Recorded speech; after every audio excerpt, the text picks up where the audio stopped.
पशु परिचर भर्ती परीक्षा को लेकर अब राजस्थान कर्मचारी चयन बोर्ड के बाहर अभ्यर्थियों द्वारा धरना प्रदर्शन कर विरोध किया गया है।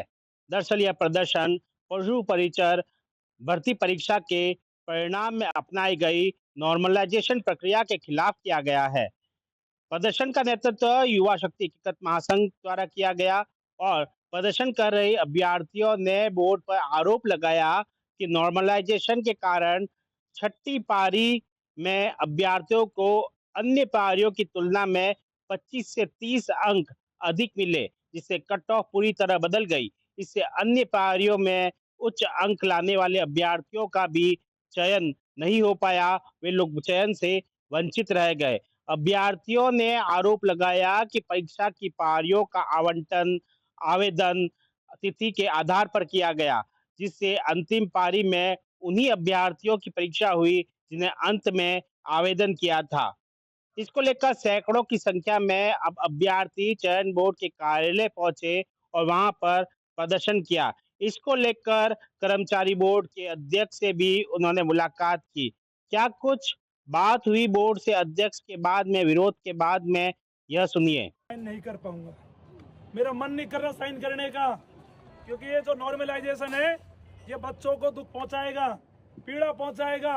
अगर कोई और तरीका हो रिजल्ट निकालने का और कोई फॉर्मूला हो अपने पास तो उस पर अपन विचार कर सकते हैं, लेकिन इस नॉर्मलाइजेशन के चलते बहुत सा नुकसान होगा। यही बात का चेयरमैन साहब ने भी विचार करी नुकसान होगा, लेकिन हमारे हाथ बंधे थे, पुराने समय की प्रक्रिया है तो हमें करना पड़ा। ये इनका पक्ष बता रहा हूं मैं, तसल्ली से सुनिएगा। साथियों, ये कह रहे हैं कि जो फॉर्मूला हमने लगाया है ये सर्वविदित है, कोर्ट दोबारा प्रमाणित है।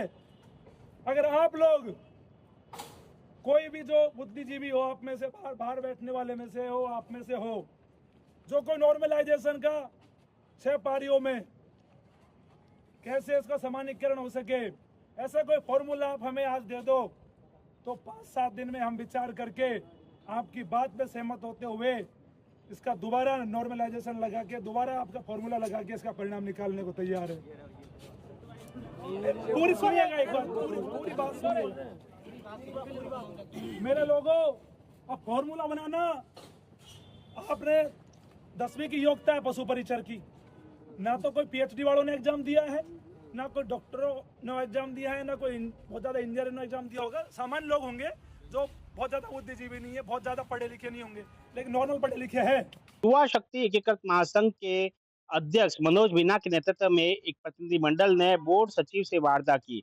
मनोज मीना ने कहा कि बोर्ड सचिव भागचंद बगाल ने बताया है कि उन्होंने रिजल्ट पर साइन करने से इनकार कर दिया था, क्योंकि वह भी मानते हैं कि नॉर्मलाइजेशन से पढ़ने वाले अभ्यर्थियों के साथ अन्याय है, और लेकिन बोर्ड के पास कोई और विकल्प नहीं था, इस कारण उन्हें साइन करना पड़ा। उन्होंने साथ ही यह भी कहा कि अभ्यर्थियों के पास में यदि नॉर्मलाइजेशन के लिए कोई नया फॉर्मूला है तो बोर्ड उसे स्वीकार करने के लिए तैयार है। लेकिन सवाल उठता है कि क्या अभ्यर्थियों द्वारा जो विकल्प सुझाया जाएगा, क्या बोर्ड उसे मानेगा? क्या सरकार इसे स्वतः संज्ञान लेके क्यों नहीं परिवर्तित कर रहा है? और अभ्यर्थियों के साथ में जिस तरह से अन्याय हुआ है, वह उन्हें कौन न्याय दिलाएगा? सुमित देवड़ा, टीवी 9, राजस्थान।